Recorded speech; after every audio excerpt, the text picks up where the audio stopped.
Hello guys. Napoleon Dynamite here, and today I'm going to be reading and commenting on Dan Iya's Golden Streamliner roleplay story on DeviantArt.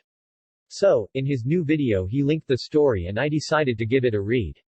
Let's start with the art made to go with it, for some reason posted on a separate page than the story itself. Okay, first of all, the train drawing looks passable, but what ruins it is Ariel and sisters on the front. We all know that Wakasagi Hime is better than Ariel and she needs to be in the story instead. Ariel and her sisters look so out of place here, like seriously you couldn't have played with the colors or anything? Reminds me of those fake crossover movie posters made by kids where they show characters from literally everywhere, which are cringe.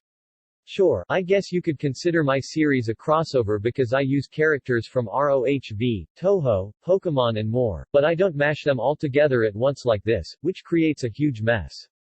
Each one gets their own episode, and thus the order stays. Getting to the story, however, is where the real cringe starts. Okay, first of all, we start in Sir Topham Hatt's office. Sir Topham Hatt does not control the U.S. railroads because he lives on the island of Sodor, which is part of the UK door and needs to be the train controller here, as she is in my series. He gets a call from King Triton, Ariel's father, of anyone, on Google Hangouts, for some reason. Apparently they know each other? So, he asks them to arrange a special train to Disneyland from Phoenix?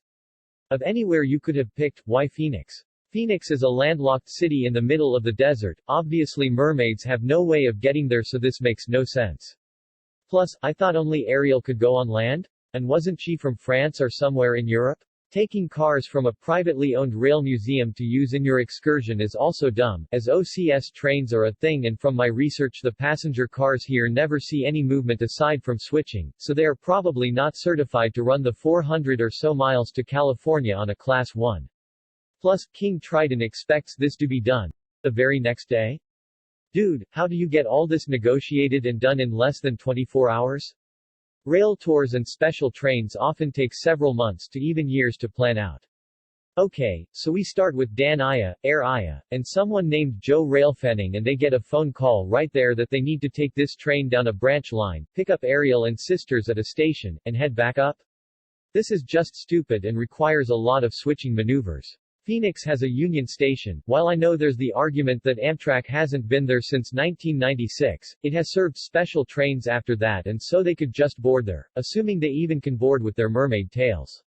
The motive power for this train, a Jeep 38 and Jeep 40-2, okay, no.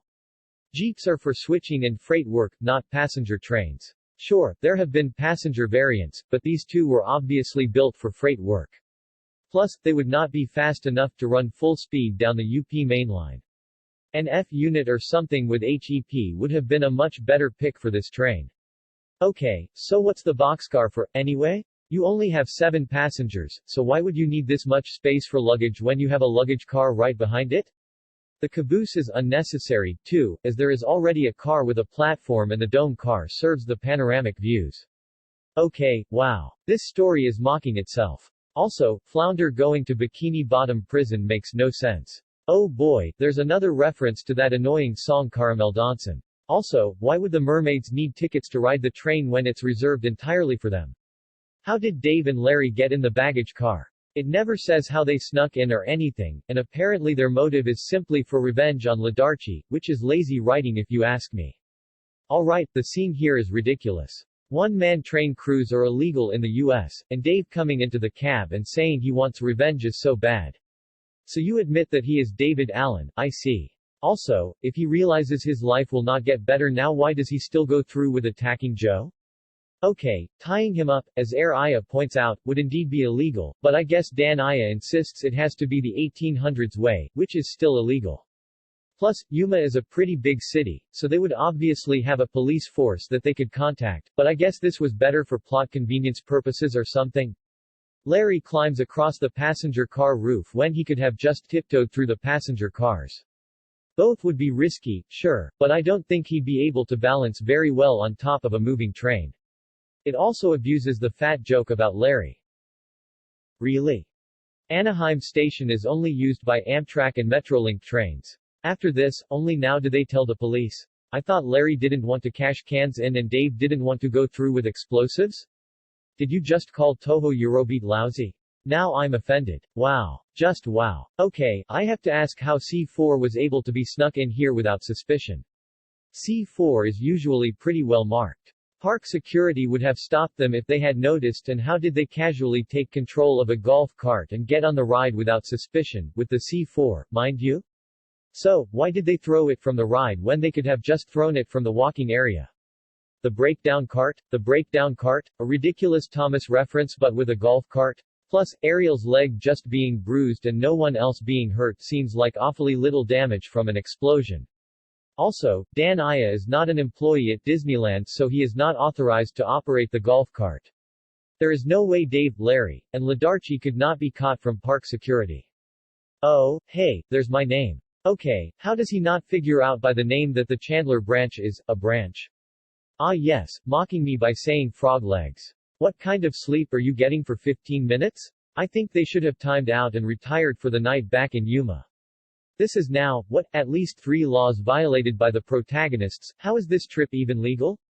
Wait, how do they not hear or notice the cars uncoupling until now? Wouldn't the air brakes make a loud hiss? Yes, only now Dave realizes it's called a branch for a reason? I thought Dan Aya hates Chuggington? Grounding is a magic spell? How can Reimu be accused and arrested for tax evasion when she's not a U.S. citizen? She lives in Gensokyo. Pac-Man frogs like Peko are not strong jumpers and do not have thick legs like bullfrogs, so his legs would be no good to eat. A very abrupt ending. Overall, this story was cringe. It had a few dumb jokes but was overall ridiculous and boring. The idea of a special train for mermaids to ride to Disneyland is dumb in general, and was executed very poorly. Plus, this name doesn't fit. It's called Golden Streamliner despite the fact that the train is not really golden aside from UP Armor Yellow, nor is it a streamliner as I see a caboose, a boxcar, and a heavyweight passenger car in the illustration. Overall, this is not how to write a story. Stay safe out there all you ROHV haters.